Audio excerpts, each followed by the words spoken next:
बिस्मिल्लाहिर्रहमानिर्रहीम। अस्सलाम वालेकुम friends, welcome to my channel. Friends, आज की वीडियो में आपके साथ में परमानेंट प्लांट शेयर करूंगी जिनकी हम केयर कैसे करेंगे अभी अक्टूबर, नवंबर, दिसंबर, जनवरी में।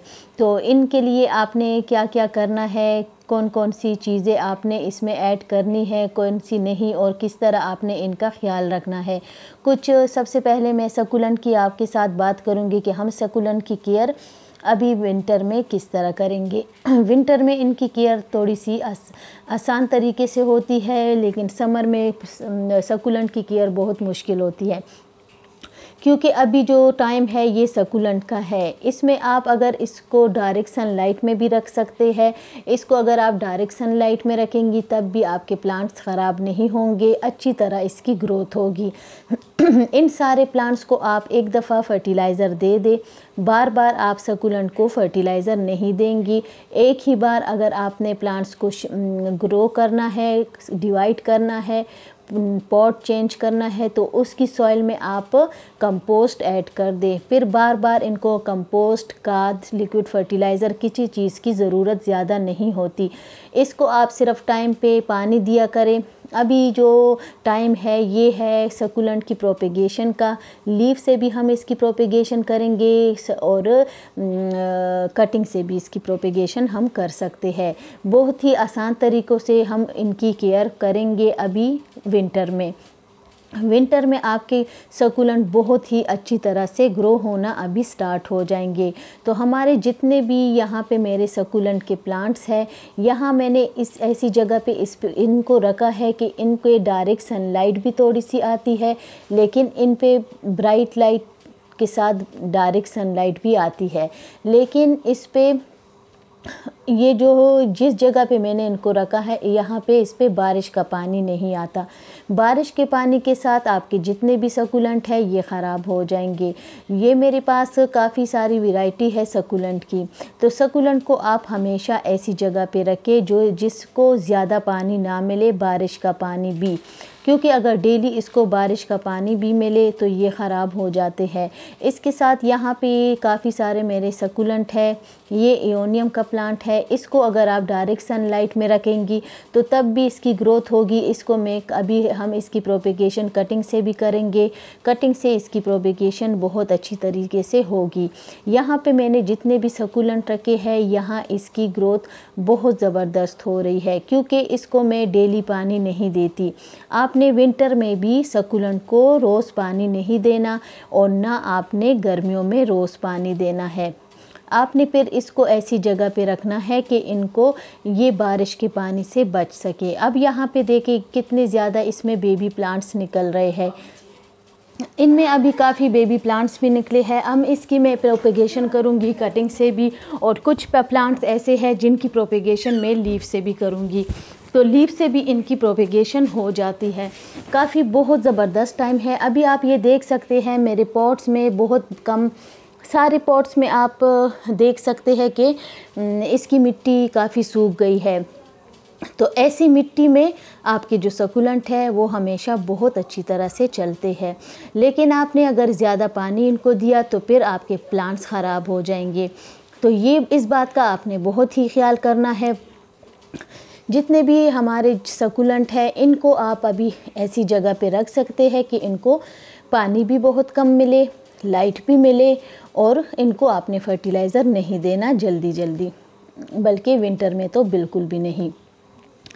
यहाँ पे मेरे जितने भी आप सकुलेंट्स देख रहे हैं, इन सब को आपने अभी फर्टिलाइज़र नहीं देना। अभी बस इनको आप अच्छी तरह से कुछ दिनों के बाद सिर्फ पानी दिया करें, अच्छी इनकी ग्रोथ होगी। और इनको अभी आप डिवाइड कर सकते हैं, प्रोपेगेशन भी कर सकते हैं, जितनी मर्ज़ी आप इनकी कटिंग लगा सकते हैं। ये है यहाँ पे ब्लू पेंसिल कैक्टस, और ये है क्रेसुला ओवाटा। तो इसको भी आप कटिंग से ग्रो कर सकते हैं। ये सीडम की एक वैरायटी है। तो यहाँ पे भी मैंने कुछ सीडम रखे हैं, और यहाँ पे एक ये जो सीडम की वैरायटी है इनकी मैंने कटिंग भी लगाई है, और इस प्लांट की भी हम प्रोपेगेशन इसके लीफ से भी कर सकते हैं, कटिंग से भी। ये ब्लू चॉक स्टिक की मैंने कटिंग लगाई थी। यहाँ पे मैंने कुछ एचवेरिया की लीव्स रखे हैं और इनमें भी बहुत जल्दी ग्रोथ स्टार्ट हो जाएगी, जो मैं आगे वीडियो में आपके साथ शेयर करती रहूँगी।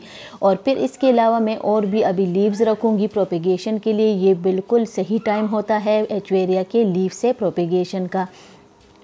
अब यहाँ पे मैंने कुछ परमानेंट प्लांट्स रखे हैं। ये है पीलिया का प्लांट, इसको भी आप कटिंग से ग्रो कर सकते हैं। 25 अक्टूबर तक आप अपने परमानेंट प्लांट्स की कटिंग को लगा सकते हैं। उसके बाद आप फिर अपने जितने भी आपके परमानेंट प्लांट्स हैं इनको आप कटिंग से ग्रो नहीं कर सकते। ये है एलोवेरा, स्टार एलोवेरा की वैरायटी। तो और ये है रेक्स बिगोनिया की एक वैरायटी। यहाँ पे मैंने एक प्लांटर तैयार किया है, ट्रेन प्लांटर। इसमें भी मैंने मिक्स प्लांट्स लगाए हैं और सबकी ग्रोथ भी अच्छी हो रही है। यहाँ पे जितने भी मेरे परमानेंट प्लांट्स हैं इनको अभी आपको मैं ये दिखाती हूँ। यहाँ पे ड्रेसिना के प्लांट्स हैं, तो इनकी अभी ग्रोथ थोड़ी सी रुक जाएगी। यहाँ मैं आपको बताऊँ कि ये पोल्का डॉट के प्लांट है। पिछले दिनों में मैंने इनको नीचे से ही मैंने इनकी कटिंग कर दी थी और अच्छी तरीके से मैंने इनकी कटिंग की थी। अभी आप देख सकते हैं कितनी अच्छी इसमें ग्रोथ स्टार्ट हुई है।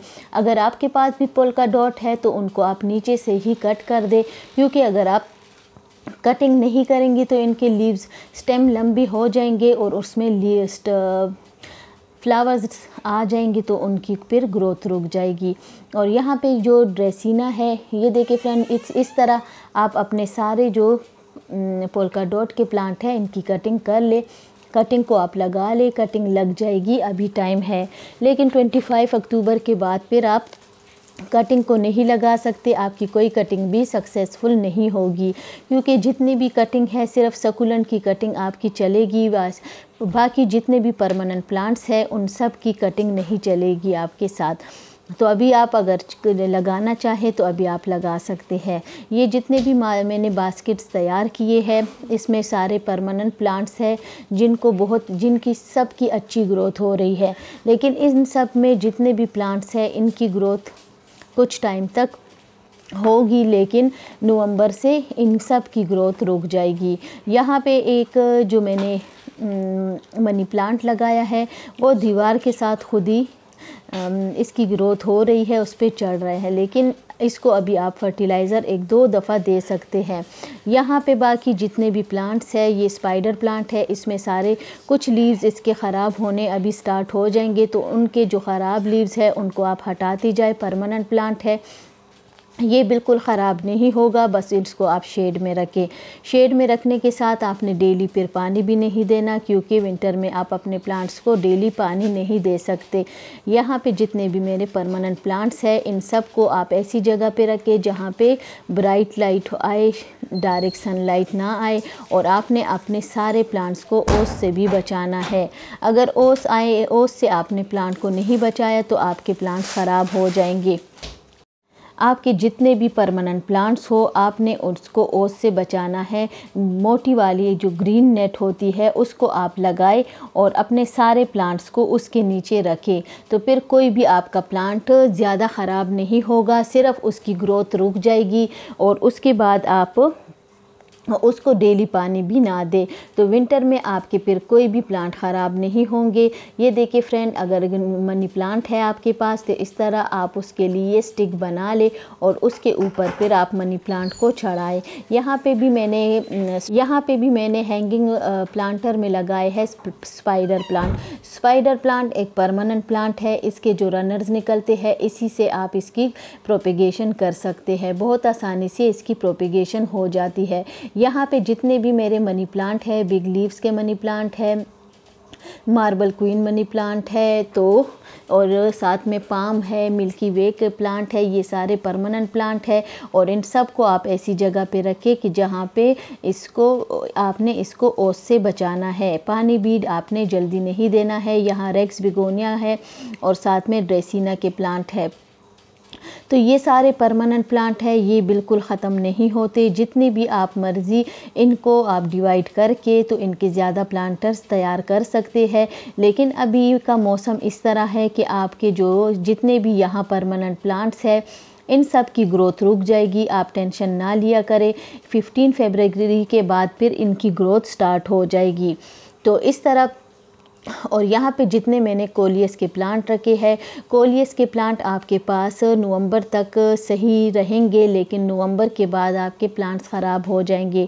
इसमें कुछ वैरायटी ऐसी होती है कि कुछ आपके बच जाएंगे, लेकिन जो अक्सर ज़्यादा वैरायटी होती है कोलियस की वो सब ख़त्म हो जाते हैं। यहाँ पे मेरे जितने भी प्लांट्स हैं ये भी, इसमें कोलियस की जो वैरायटी है ये ख़त्म हो जाएगी, लेकिन जो स्पाइडर प्लांट है, बाकी जितने भी परमानेंट प्लांट है वो ख़त्म नहीं होते, सिर्फ उनकी ग्रोथ रुक जाती है। कुछ लीव्स, परमानेंट प्लांट की ग्रोथ रुकती है लेकिन ख़त्म नहीं होते आपके प्लांट्स, बस कुछ लीव्स इनके ख़राब हो जाएंगे। बस आप इस बात का ख्याल रखें कि आपने कोई भी फर्टिलाइज़र अपने प्लांट्स को अभी नहीं देना। जितना भी आप फर्टिलाइज़र नहीं देंगे और कोई खाद भी आपने नहीं देनी, सिर्फ आपने ये है हैंगिंग बास्केट में भी जितने आपने प्लांट्स लगाए हैं इन सब की ग्रोथ रुक जाएगी, लेकिन ख़त्म नहीं होते। ये सारे प्लांट्स परमानेंट है। परमानेंट प्लांट्स होने के साथ साथ आप इसकी कटिंग भी फिर लगा सकते हैं नेक्स्ट जब ग्रोविंग टाइम आएगा हमारी प्लांट्स का, तो तब हम इन सब की फिर कटिंग लगाएंगे। अभी भी टाइम है, फिर 25 अक्टूबर तक आप कटिंग्स को लगा सकते हैं। इसके अलावा फ्रेंड आपने ये ख्याल करना है कि अगर बारिशें ज़्यादा बारिश आपकी जगह पे हो डेली, तो आपने फिर इनको बारिश से ज़रूर बचाना है, नहीं तो आपके फिर प्लांट ख़राब हो जाएंगे। विंटर में आपने इस बात का ज़रूर ख्याल करना है कि 4-5 दिनों के बाद ही आपने पानी देना है, और कोई भी बात नहीं होती, आपके फिर प्लांट्स ख़राब बिल्कुल नहीं होंगे। और जितने इसके लीव्स ख़राब होते हैं उनको आप साथ साथ कट करते जाए, तो आपके जो प्लांट्स हैं बिल्कुल अच्छी तरीके से ग्रो होंगे। इनकी ग्रोथ अभी रुक जाएगी, तो इस बात की आप टेंशन ना लें। इसके अलावा फ्रेंड जितने भी आपके विंटर फ्लावर के प्लांट्स हैं अगर आपके पास, तो उनको आप डायरेक्ट सनलाइट में रखें। डायरेक्ट सनलाइट में रखने के साथ आप उनको खाद दिया करें। 15 डेज़ के बाद आप अपने सारे विंटर फ्लावरिंग प्लांट्स को खाद दें, जो भी आपके पास अवेलेबल हो खाद, तो वो आप दे सकते हैं। यहाँ पे देखिए फ्रेंड, यहाँ पे भी मैंने काफ़ी कैलेंचू के प्लांट रखे हैं, और पीछे पिटोनिया है, मैक्सिकन पिटोनिया। इन सब की ये भी विंटर में थोड़ी सी इनकी हालत ख़राब हो जाएगी, लेकिन फिर भी ये ख़त्म नहीं होता, और इसकी फिर हम कटिंग लगा सकते हैं। इसमें फ्लावरिंग होती रहेगी, लेकिन ज़्यादा सर्दियाँ हो जाए तो इसके प्लांट थोड़े से ख़राब हो जाते हैं।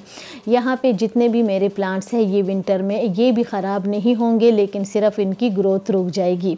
आप अपने प्लांटर्स में भी अगर आप कोई भी पॉट तैयार करें, यहाँ पे ये देखिए फ्रेंड, मैंने ये जो क्राइसेंथेमम के प्लांट्स रखे हैं, इनको आपने साथ साथ फर्टिलाइज़र देना है, खाद भी आपने इनको देनी है, तो तब ही इनकी अच्छी ग्रोथ होगी। और अगर आपने एक ही पॉट में ज़्यादा प्लांट्स लगाए हैं, इनको भी आप ज़्यादा पानी नहीं देंगी। यहाँ पे देखिए फ्रेंड, अगर आप जेड बोनसाई बनाना चाहते हैं तो इनकी जो ओवर नीचे से जो छोटे छोटे लीव्स निकलते हैं इनको आप हटाते जाए, ताकि इनकी शेप अच्छी तरह से बने। इसको मैं वायर लगा के तो फिर आपके साथ में इंशाल्लाह शेयर करूँगी। यहाँ पे ये मेरा जो प्लांट था ख़राब हुआ था, अभी फिर से ये ठीक होना स्टार्ट हुआ है।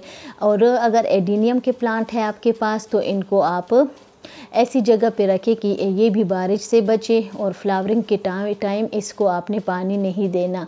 इसके अलावा फ्रेंड जितने भी केक्टस है आपके पास, तो केक्टस की कटिंग और जो इनकी ग्रोथ है अभी बहुत अच्छी तरह से होगी। आप इनकी कटिंग भी लगा सकते हैं, और इसको आपने पानी बिल्कुल नहीं देना। इनको अगर आप पानी देना भी चाहे 15-20 डेज़ के बाद थोड़ा सा पानी दिया करें, तब ही इनकी अच्छी ग्रोथ होगी।